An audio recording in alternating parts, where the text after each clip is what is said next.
안녕하세요, 사랑하는 청취자 여러분.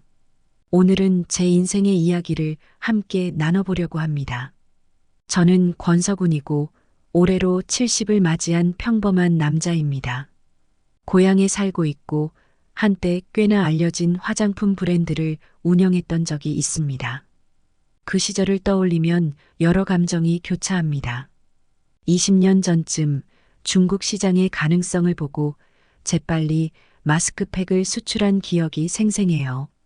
그 선택은 제 사업의 큰 전환점이 되었고 회사를 성장시키는데 큰 역할을 했습니다. 한때는 500명이 넘는 직원들과 함께 땀을 흘리며 일했던 나날들이었습니다. 그러나 인생이란 항상 우리가 예상한 대로 흘러가는 법은 없죠. 그때의 성공은 분명 큰 성취였지만 그 뒤에는 복잡한 감정과 사건들이 따라왔습니다. 성공의 달콤함 속에서도 예기치 못한 난관과 도전들이 기다리고 있었고 그 과정에서 저는 많은 것을 잃고 배웠습니다. 제 삶은 단순히 성공과 실패로 나눌 수 없는 훨씬 더 깊이 있고 복잡한 이야기로 채워져 있습니다.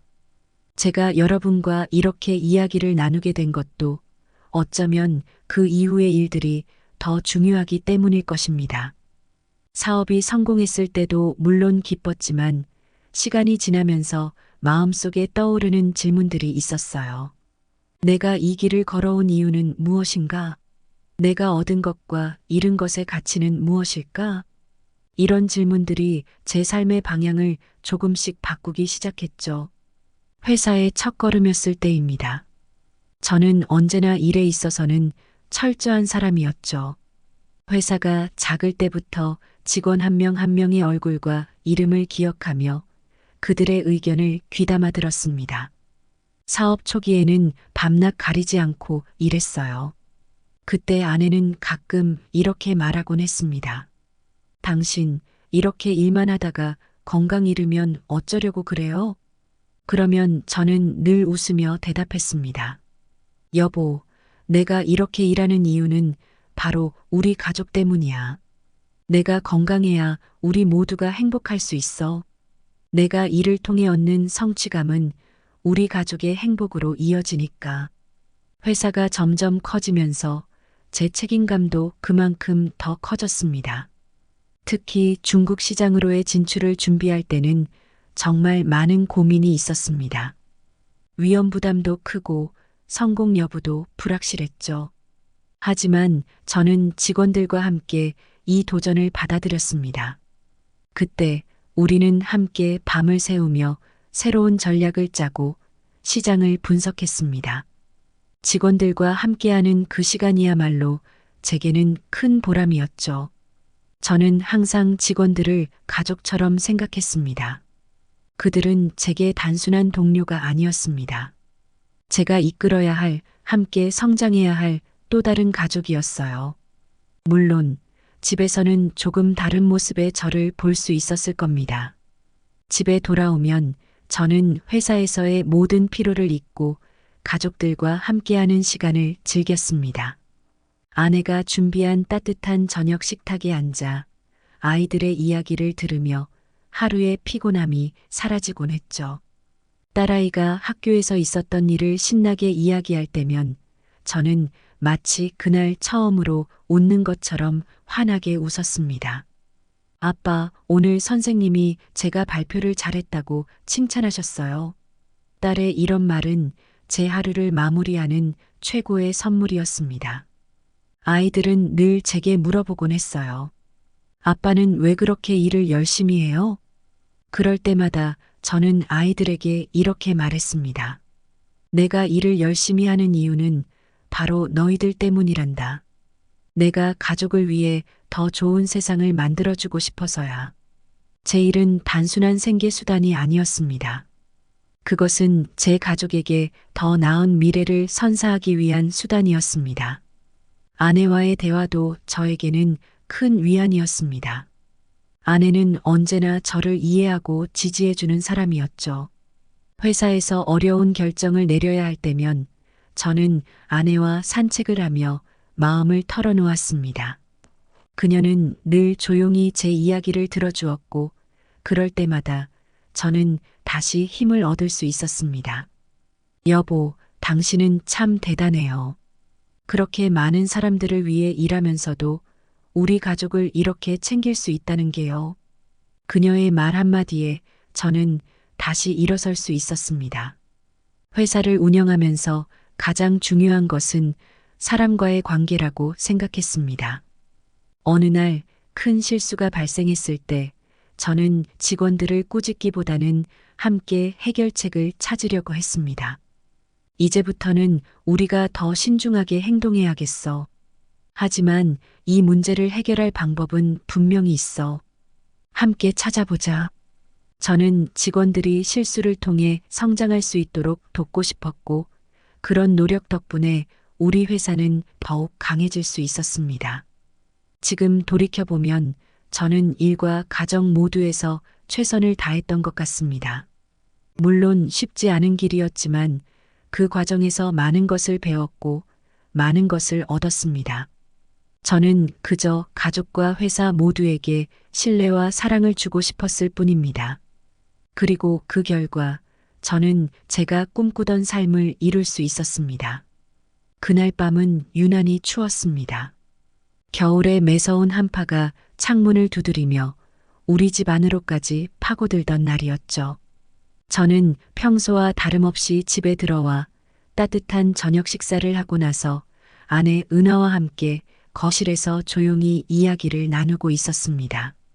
그녀는 평소와 다름없이 미소를 짓고 있었고 저는 그 미소를 보며 안도감에 잠겨 있었습니다. 하지만 그날 밤 저는 예상하지 못했던 악몽 같은 사건이 벌어질 줄은 전혀 몰랐습니다. 자정이 가까워지자 은하는 갑자기 숨을 쉬기 어려워 보였습니다. 처음에는 단순한 감기 증상인 줄 알았습니다. 그녀는 한숨을 쉬며 조금 답답하네요. 잠깐 누워 있을게요. 라고 말했어요. 그러나 시간이 지나면서 그녀의 호흡이 점점 더 거칠어지고 얼굴이 창백해지는 것을 보며 저는 불안감에 휩싸였습니다. 여보, 괜찮아요? 무슨 일이야? 저는 다급하게 물었지만 그녀는 제대로 대답하지 못했습니다. 은하의 눈에는 두려움이 서려 있었고 그 모습을 본 순간 저는 가슴이 철렁 내려앉았습니다. 저는 곧바로 구급차를 불렀고 아이들은 무슨 일이 일어났는지 몰라 당황한 표정으로 저를 바라보고 있었습니다. 구급차가 도착하기 전까지의 시간은 영원처럼 느껴졌습니다. 은하의 호흡은 점점 더 가빠졌고 저는 그녀의 손을 꼭 잡고 있었습니다. 여보, 조금만 더 버텨줘. 구급차가 곧 올 거야. 제 목소리는 떨리고 있었지만 절대 포기할 수 없다는 생각이 들었습니다. 구급차가 도착하자마자 저는 그녀를 데리고 병원으로 달려갔습니다. 병원에 도착하자마자 의사들은 신속하게 조치를 취했지만 그들의 표정은 무겁기만 했습니다. 저는 병원 복도에서 초조하게 기다리며 무력감에 휩싸였습니다. 그 순간 제가 할 수 있는 것은 아무것도 없었습니다. 은하가 제 곁에서 점점 멀어져 가는 것을 느끼면서도 저는 그 사실을 받아들일 수 없었습니다. 의사들은 최선을 다해 은하를 살리려 했지만 결국 새벽녘이 되어서야 그들은 무거운 표정으로 다가와 안타까운 소식을 전했습니다. 죄송합니다. 저희가 할 수 있는 것은 여기까지였습니다. 그 말이 제 가슴에 날카롭게 박혔습니다. 모든 것이 끝났다는 사실을 받아들이기 어려웠습니다. 저는 그 자리에 주저앉아 허탈한 마음으로 눈물만 흘릴 수밖에 없었습니다. 은하가 떠난 후 집은 한순간에 차가운 침묵으로 가득 찼습니다. 그녀의 따뜻한 웃음소리도 다정한 목소리도 이제 더 이상 들을 수 없다는 사실이 믿기지 않았습니다. 아이들도 충격에 빠져 어쩔 줄 몰랐습니다. 우리는 모두 서로를 위로하려고 했지만 그 빈자리는 너무나도 컸습니다. 장례식은 그 다음 날에 바로 준비되었습니다. 겨울의 차가운 공기 속에서 은화의 마지막 길을 배웅하는 것은 참으로 견디기 힘든 일이었습니다. 하얀 눈이 소복이 쌓인 길 위로 은화의 연구차가 천천히 지나갈 때 저는 가슴 깊이 찢어지는 고통을 느꼈습니다. 가족, 친지, 친구들이 하나둘 모여 그녀와의 마지막 인사를 나누었고 그들은 모두 한 목소리로 그녀의 따뜻함과 사랑을 기억했습니다. 저는 은하의 영정 사진을 보며 마지막 인사를 건넸습니다. 여보, 내가 더 지켜주지 못해 미안해. 당신은 나의 모든 것이었고 지금도 그러해. 당신이 없는 이 세상에서 어떻게 살아가야 할지 모르겠지만 내가 당신의 목까지 살아갈게. 그 순간 눈물이 쏟아졌고 저는 그 자리에 주저앉아 말없이 울기만 했습니다. 장례식은 조용하게 끝났지만 제 마음속에 남은 상처는 쉽게 아물지 않았습니다. 은하가 떠난 후 그 차가운 겨울밤은 제게 가장 잔인한 기억으로 남았습니다. 사랑하는 사람을 잃는다는 것이 얼마나 큰 고통인지 그날 밤 저는 깊이 깨달았습니다. 은하가 떠난 후 저는 삶의 방향을 완전히 바꾸게 되었습니다. 회사에서의 성공이 더 이상 제게 중요한 의미를 지니지 않았습니다. 돈으로도 아내를 구할 수 없다는 무력감은 저를 깊은 슬픔 속으로 밀어넣었고 그 슬픔을 잊기 위해 딸 은하에게 모든 애정을 쏟기로 결심했습니다. 은하는 점점 자라면서 어머니를 닮아가는 모습이 무척 사랑스러웠습니다. 그녀의 웃음과 행동 하나하나가 제게는 은하의 잔영처럼 느껴졌습니다. 어느 날 은하와 함께 집 근처 숲길을 산책하고 있었습니다. 가을의 끝자락이었고 나뭇잎들이 땅에 가득 쌓여 있었습니다. 은하는 나뭇잎을 발로 차며 신나게 뛰어다녔고 그 모습을 보며 저는 마음속 깊은 곳에서부터 따뜻함이 밀려오는 것을 느꼈습니다. 아빠, 저 나무 저만큼 커졌어요. 저도 저 나무만큼 클 수 있겠죠? 은하가 밝게 물었을 때 저는 웃으며 대답했습니다. 그럼 우리 은하는 저 나무보다도 더 클 수 있을 거야. 하지만 그러면서도 저는 은하에게 모든 것을 해주려다 보니 그녀의 성격이 점점 변해가는 것을 놓치고 있었습니다. 은하는 자신이 원하는 것을 얻지 못하면 화를 내곤 했습니다. 한 번은 은하가 학교에서 돌아와 친구가 자기 말을 듣지 않았다며 심술을 부렸습니다. 아빠, 그 친구가 내 말을 안 듣는 거예요. 너무 화가 나요. 저는 그저 그녀를 달래며 이렇게 말했습니다. 은하야, 친구들도 가끔은 자기 생각이 있을 수 있단다. 우리 은하는 이해심 많은 아이잖아. 하지만 제 말이 은하의 귀에 들어갔을 리가 없었습니다.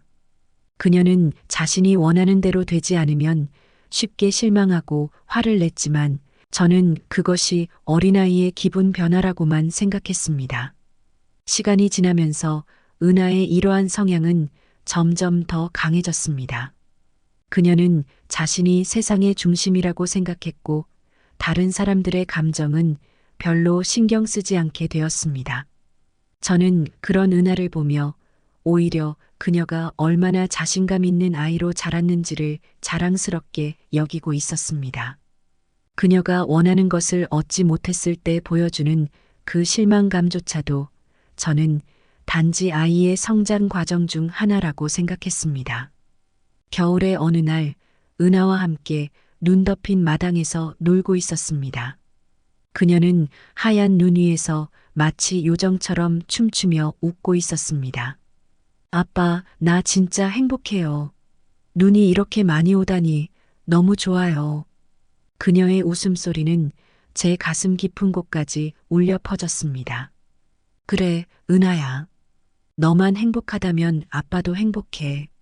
저는 그렇게 말하며 은하의 모든 요구를 들어주려고 했습니다.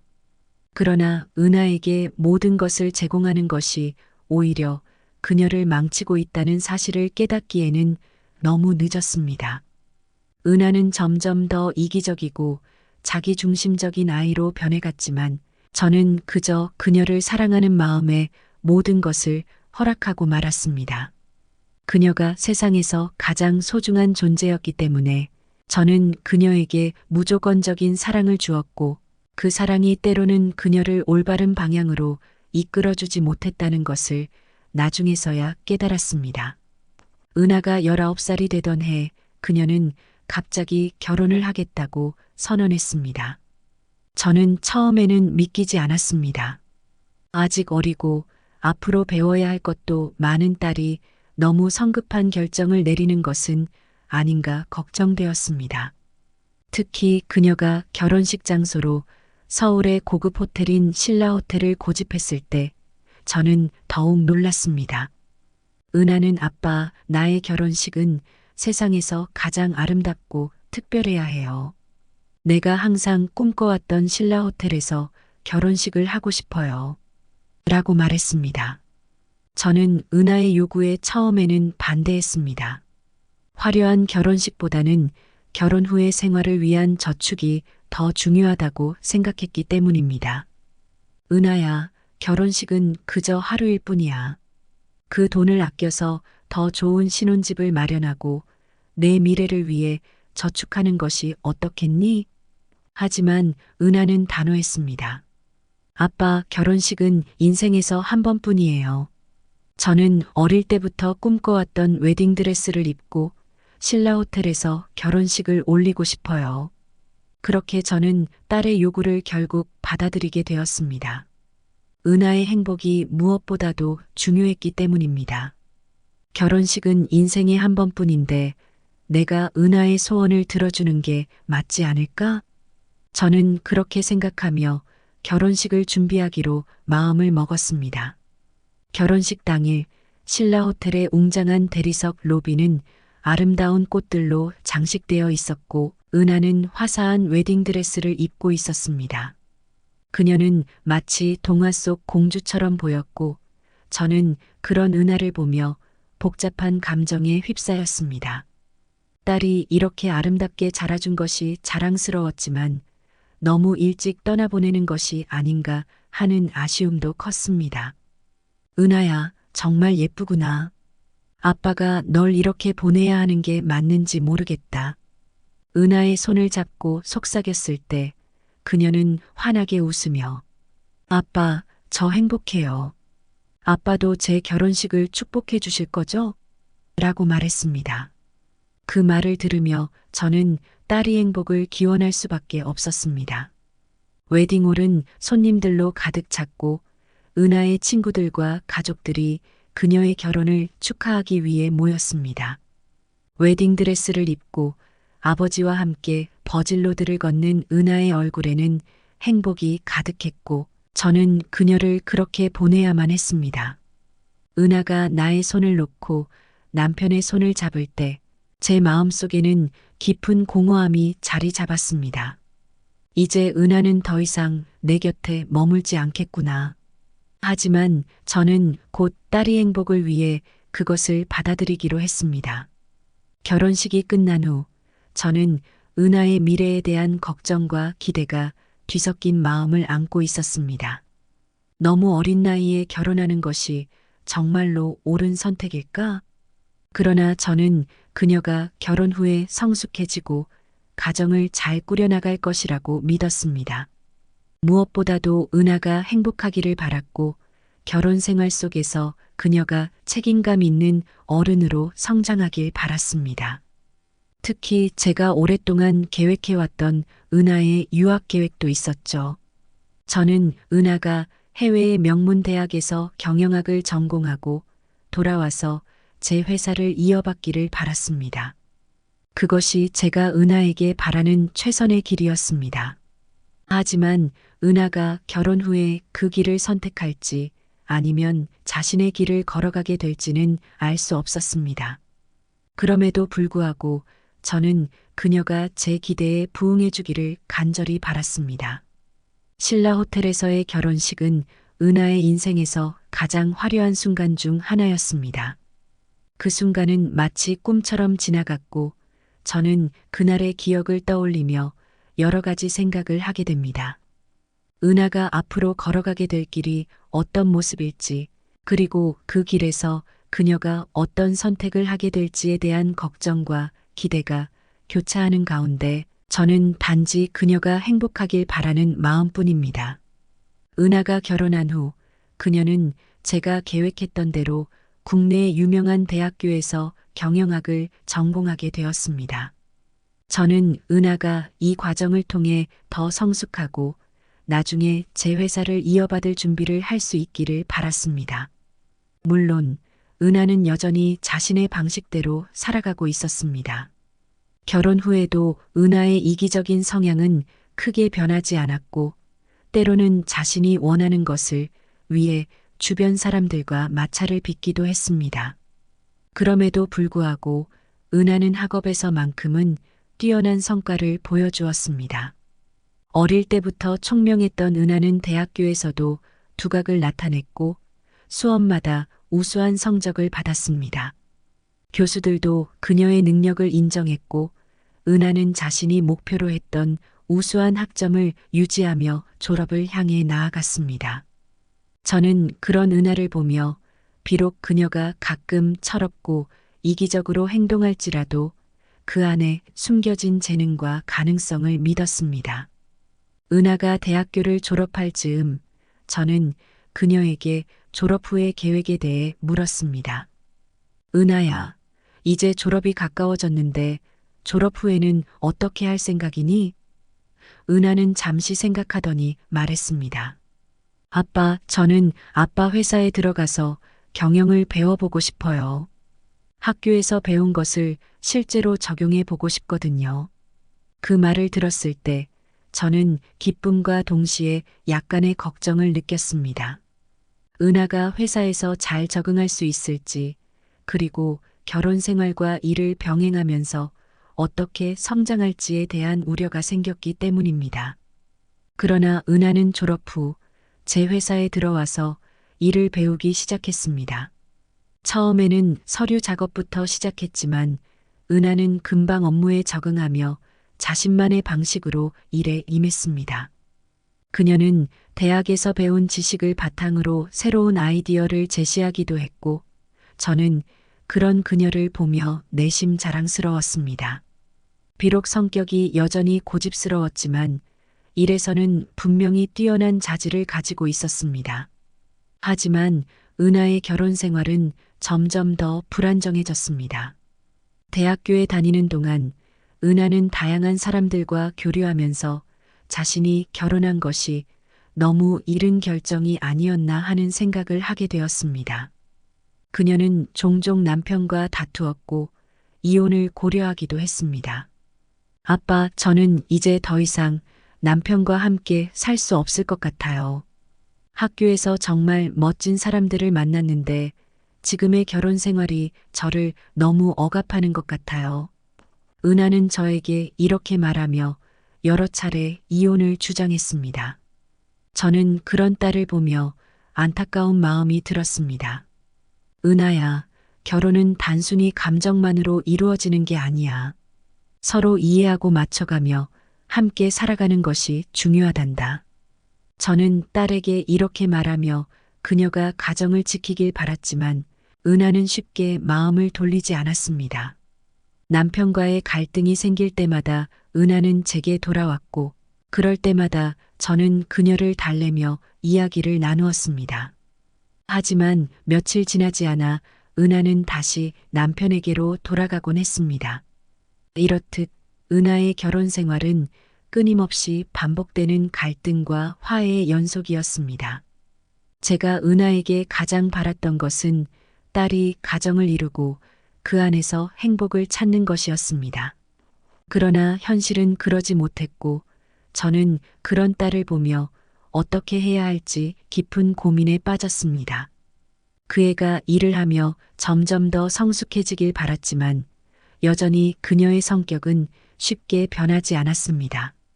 가끔은 그녀가 결혼을 너무 일찍 결심한 것이 아니었나 하는 생각이 들기도 했습니다. 은하가 제 회사에서 일을 배우는 동안에도 그녀의 결혼 생활은 여전히 불안정했습니다. 그녀는 회사에서의 성과에도 불구하고 가정에서는 만족하지 못하는 모습을 보였습니다. 이혼을 고려할 때마다 저는 딸에게 조언을 해주었고 그녀가 남편과의 관계를 다시 한번 생각해 보도록 설득했습니다. 은하야, 결혼은 결코 쉬운 일이 아니란다. 하지만 그 안에서 너의 행복을 찾을 수 있을 거야. 너의 선택을 존중하지만 신중하게 생각해 보렴. 그러나 은하는 종종 제 말을 듣지 않고 자신의 길을 고집했습니다. 은하가 결국 남편과 이혼하고 제 집으로 돌아왔을 때 저는 안도감과 동시에 슬픔을 느꼈습니다. 처음에는 은하가 오랜만에 집으로 돌아온 것이 반갑기도 했고 그녀가 저를 향해 보여준 애정과 관심이 다시금 부녀지간의 끈끈함을 되살려주는 것 같았습니다. 은하는 저를 자주 찾아와 대화를 나누고 회사 일에 대해서도 관심을 보였습니다. 아빠, 이제 저도 회사에서 좀 더 큰 역할을 하고 싶어요. 아빠가 힘드신 거 다 알아요. 이제 쉬셔도 될 때가 됐잖아요. 은하의 말은 듣기 좋았지만 저는 여전히 그녀의 능력을 완전히 신뢰할 수 없었습니다. 그녀가 보여준 사업적 감각은 뛰어났지만 그동안의 행동들과 이기적인 성향은 여전히 제게 불안감을 안겨주었습니다. 은하야, 내가 열심히 하고 있는 건 알아. 하지만 아직은 아빠가 좀 더 이끌어야 할 부분이 많아.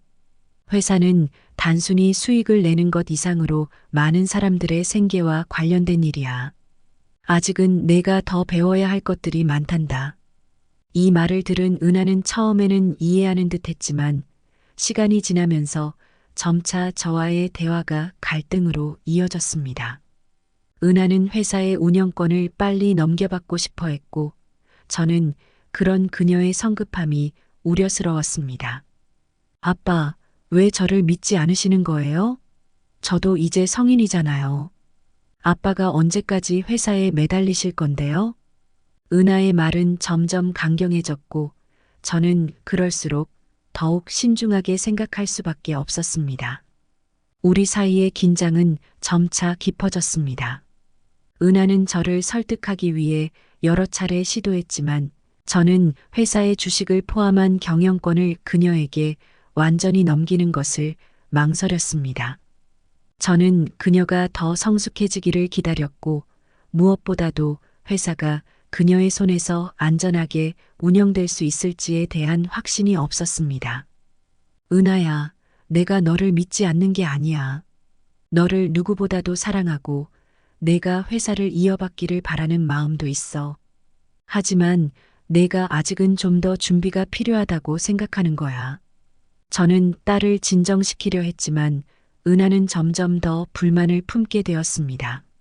그녀는 자신이 경영할 능력이 충분하다고 믿었고 저의 망설임을 이해하지 못했습니다. 이런 갈등은 우리 부녀 사이를 더욱 멀어지게 만들었습니다. 은하는 점점 더 자신의 뜻을 관철하려 했고 저는 그럴수록 더욱 단호하게 반대했습니다. 아빠, 저를 왜 이렇게 불신하시는 거예요? 제가 얼마나 더 증명해야 하죠? 은하는 화가 난 목소리로 물었지만 저는 그저 딸의 미래와 회사의 안정을 위해 지금 당장은 어렵다는 말밖에 할 수 없었습니다. 결국 우리는 서로를 이해하지 못한 채 대화를 끝내는 날들이 많아졌습니다. 은하는 여전히 저를 향해 애정을 표현하면서도 그 이면에는 자신이 원하는 것을 얻지 못한 실망과 분노가 자리 잡고 있었습니다. 저는 그런 은하를 보며 마음이 무거워졌습니다.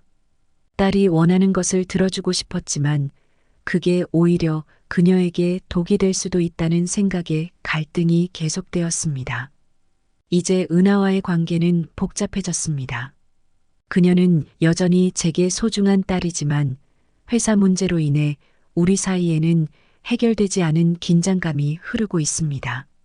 저는 그녀가 좀 더 성숙하고 책임감 있는 모습으로 성장하길 바라지만 딸의 태도는 여전히 저를 불안하게 만듭니다. 어느 날 평소와 다름없이 회사에서의 일정을 마치고 집으로 돌아왔을 때였습니다. 책상 위에 놓인 봉투 하나가 눈에 들어왔습니다. 평소처럼 서류가 온 것이라고 생각하며 봉투를 열었는데 그 안에는 법원에서 보낸 소환장이 있었습니다. 순간 심장이 철렁 내려앉았습니다. 제가 피고라는 것, 그리고 원고는 다름 아닌 제 딸 은하라는 사실을 확인했을 때 마치 날카로운 칼이 제 가슴을 찌르는 듯한 고통을 느꼈습니다. 그동안의 갈등이 이렇게 극단적인 상황으로 치달을 줄은 꿈에도 몰랐습니다. 은하가 저를 법정으로 끌고 가다니 그것도 제가 늙고 무능해져서 회사를 망가뜨리고 있다는 이유로요. 그 순간 저는 한순간에 모든 것이 무너져 내린 것 같은 느낌이 들었습니다.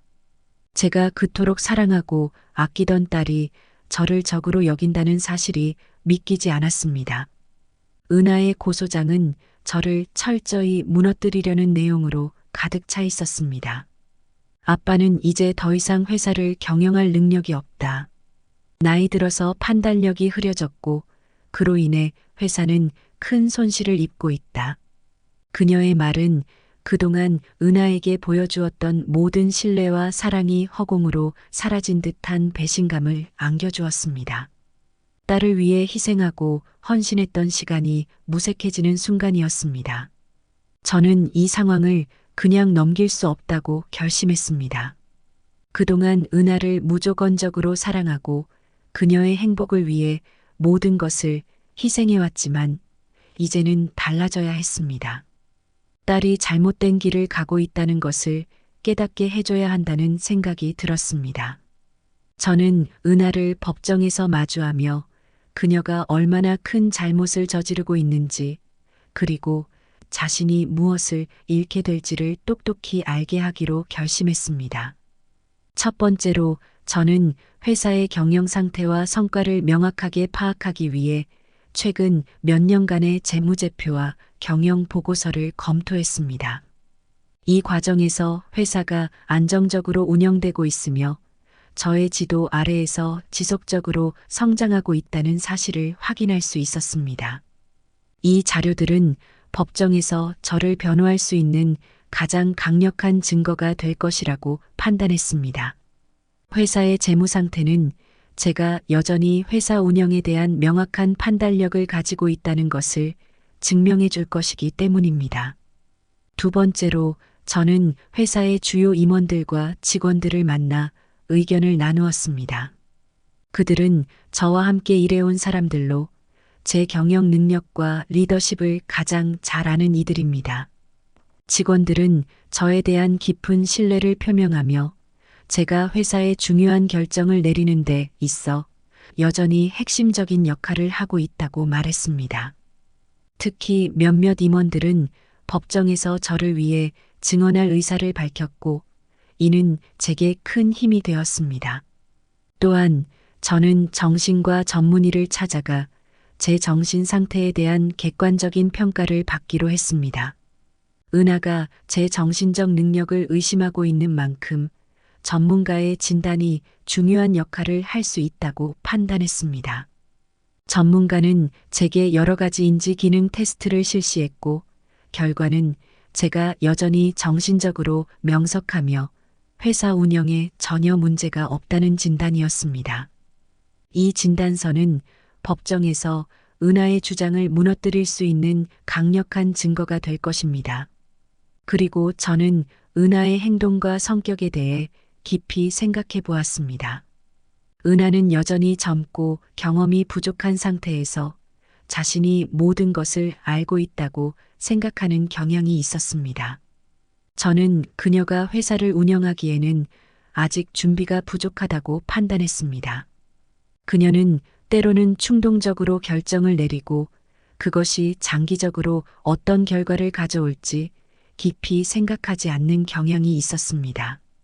저는 이런 점을 법정에서 명확히 하고 은하가 아직 경영에 대한 충분한 경험과 성숙함이 부족하다는 것을 증명하기로 했습니다. 법정에서의 날이 다가오자 저는 철저한 준비를 바탕으로 은하와 마주할 준비를 마쳤습니다. 법정에서 저는 제 재무자료와 직원들의 증언, 그리고 정신과 전문의의 진단서를 증거로 제출했습니다. 은하가 주장하는 바와 달리 저는 여전히 회사 운영에 대해 명확한 판단을 내리고 있으며 회사는 저의 지도 아래에서 안정적으로 성장하고 있습니다. 저는 담담하게 제 주장을 펼쳤습니다. 반면 은하는 저의 증거들을 반박하기 어려워 보였습니다. 그녀의 주장은 감정에 기반한 것이었으며 이를 뒷받침할 만한 객관적인 증거가 부족했습니다. 그녀는 처음에는 자신만만하게 시작했지만 시간이 지남에 따라 점점 불안한 표정을 감추지 못했습니다. 법정에서의 상황은 그녀에게 불리하게 돌아갔고 결국 은하는 제가 제출한 증거들 앞에서 무너질 수밖에 없었습니다. 최종적으로 법원은 제 손을 들어주었고 은하의 주장은 기각되었습니다. 저는 승리했지만 그것이 결코 기쁜 일만은 아니었습니다. 저는 이 모든 과정이 은하에게 큰 상처로 남지 않기를 바랐습니다. 그러나 은하가 이번 일을 통해 자신의 행동이 얼마나 경솔했는지 그리고 앞으로 무엇을 배워야 하는지를 깨닫기를 바랐습니다. 저는 은하가 여전히 저의 사랑하는 딸이며 그녀가 올바른 길을 걸어갈 수 있도록 돕고 싶었습니다. 이번 법정 싸움은 단순한 승패를 떠나 은하에게 중요한 교훈을 주는 사건이 되었기를 바랍니다. 딸이 이번 일을 통해 좀 더 성숙하고 책임감 있는 어른으로 성장하기를 바라는 마음뿐이었습니다. 저는 깊은 고민에 빠졌습니다. 그동안 쌓아온 모든 것을 어떻게 처리해야 할지, 그리고 은하에게 어떤 교훈을 남길 수 있을지에 대해 많은 생각을 했습니다. 결국 저는 한 가지 결단을 내렸습니다. 그것은 바로 제가 평생을 바쳐 일궈온 회사와 모든 부동산을 정리하고 인생의 새로운 장을 열겠다는 것이었습니다. 저는 회사를 매각하기로 결심했습니다.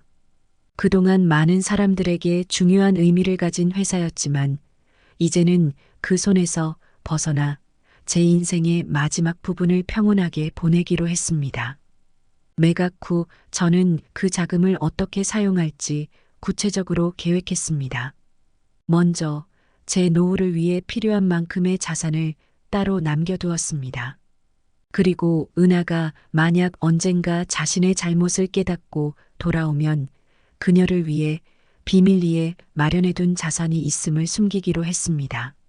하지만 그 사실을 은하에게 알릴 생각은 없었습니다. 은하가 이번 일을 통해 진정한 성숙과 책임감을 배우기를 바랐기 때문입니다. 나머지 자산은 사회에 기부하기로 결정했습니다. 저는 이 사실을 언론에 공개적으로 알렸습니다. 저 권서구는 제 평생 동안 쌓아온 자산을 사회에 환원하고 그동안 저를 믿고 따랐던 모든 이들에게 감사의 마음을 전합니다. 이 발표는 많은 사람들에게 충격을 주었습니다. 회사의 창립자가 자신의 모든 것을 내려놓고 은퇴를 선언한 것이었기 때문입니다. 이 소식을 들은 은하는 충격을 받은 듯 제게 달려왔습니다. 아빠, 제발 그 결정을 다시 생각해 보세요. 제가 잘못했어요. 아빠의 마음을 아프게 해서 정말 죄송해요. 은하의 목소리에는 절박함이 담겨 있었습니다. 그녀는 자신의 잘못을 인정하고 용서를 구하며 제가 결정을 번복하기를 간절히 바라고 있었습니다. 그러나 저는 외면을 단단히 유지했습니다. 은하야, 이 결정은 이미 내려졌어. 이제는 돌이킬 수 없단다. 내가 너에게 바라는 것은 단지 내가 진정으로 깨닫고 성숙해지는 거야. 은하는 제 눈에서 진심을 찾으려 했지만 저는 단호했습니다. 그녀에게는 제가 이미 마음을 굳혔다는 인상을 주었고 그녀는 그 앞에서 무력함을 느꼈습니다. 하지만 내면에서는 여전히 딸을 위한 사랑이 자리 잡고 있었습니다. 은하가 정말로 변화한다면 언제든지 그녀를 도울 준비가 되어 있었습니다. 이제 저는 새로운 삶을 위해 준비를 시작했습니다. 모든 것을 정리한 후 저는 조용한 마을로 떠나기로 했습니다. 선택한 곳은 지리산 자락의 작은 마을이었습니다. 그곳에서 저는 화려한 도시 생활과 사업의 스트레스로부터 벗어나 자연 속에서 조용히 지내기로 결심했습니다. 욕망과 물질적 가치로부터 자유로워지고 진정한 평온을 찾는 것이 제 마지막 목표였습니다. 이사를 준비하면서 저는 은하가 깨달을 수 있도록 시간을 주기로 했습니다. 만약 그녀가 진정으로 자신의 잘못을 이해하고 변화하려 한다면 언젠가 그녀와 다시 소통할 날이 올 것이라 믿었습니다. 하지만 지금은 제가 떠나야 할 때였습니다. 모든 것을 내려놓고 제 인생의 새로운 장을 열기로 마음을 굳혔습니다. 마을로 향하는 길은 한적하고 평화로웠습니다. 지리산의 푸른 산자락이 눈앞에 펼쳐졌고 저는 마음속 깊이 평온함을 느꼈습니다. 이제는 모든 것을 내려놓고 조용히 살아갈 준비가 되어 있었습니다. 앞으로의 삶이 어떤 모습일지는 알 수 없었지만 더 이상 욕망에 이끌리지 않고 진정한 평안을 찾을 수 있기를 바랐습니다. 은하가 해외 유학을 결심했을 때 저는 처음에는 놀랐습니다. 법정에서의 갈등과 제 결정을 받아들인 후 은하가 스스로의 길을 찾으려는 모습이 보기 좋으면서도 걱정스러운 마음이 있었습니다. 하지만 그녀가 유학을 준비하며 직접 장학금을 신청하고 그 과정을 통해 독립적인 삶을 살아가려는 모습을 보면서 저는 그녀가 진정으로 성장하고 있음을 느낄 수 있었습니다. 은하는 유학을 떠나면서 아빠, 이제 제 삶을 스스로 개척해 나가겠어요. 걱정 마세요. 제가 잘 해낼 수 있을 거예요. 라고 말하며 출국했습니다. 그 말에는 이전에 볼 수 없었던 결의가 담겨 있었습니다. 저는 그녀의 선택을 지지하며 그녀가 그동안의 실수를 교훈 삼아 성숙해지기를 바랐습니다. 해외에서의 5년은 은하에게 많은 변화를 가져다 주었습니다. 그녀는 장학금을 받아 학업에 전념하면서도 생활비를 충당하기 위해 여러 아르바이트를 병행했습니다. 힘들었을 텐데도 은하는 포기하지 않았고 마침내 박사 학위를 취득했습니다.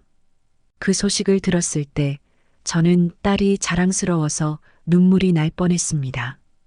은하가 자신의 능력으로 이룬 성취는 그녀가 얼마나 강해졌는지를 보여주는 증거였습니다. 은하가 돌아온 것은 제가 지리산 자락의 작은 마을에서 조용히 지내고 있던 어느 봄날이었습니다. 그녀는 예전과는 달리 한층 성숙하고 어머니 은하를 쏙 빼닮은 모습으로 저를 찾아왔습니다. 아빠, 저 돌아왔어요. 은하의 목소리는 부드럽고 따뜻했습니다. 그녀는 마치 어머니처럼 온화한 미소를 지으며 제 곁에 앉았습니다. 은하가 다시 제 곁으로 돌아온 순간 저는 그동안의 모든 고통과 상처가 씻겨 나가는 듯한 기분이 들었습니다. 그 후 은하는 이 마을에서 지역사회에 기여하며 일하기 시작했습니다. 그녀는 대학에서 배운 지식을 활용해 마을의 경제와 문화를 발전시키는 일에 힘썼고 저는 그런 은하를 보며 더 이상 무엇을 바라지 않아도 될 만큼 행복했습니다. 은하는 이제 진정으로 성숙한 어른이 되었고 제가 그토록 바라던 모습으로 성장해 있었습니다. 어느 날 저는 은하를 불러 함께 차를 마시기로 했습니다.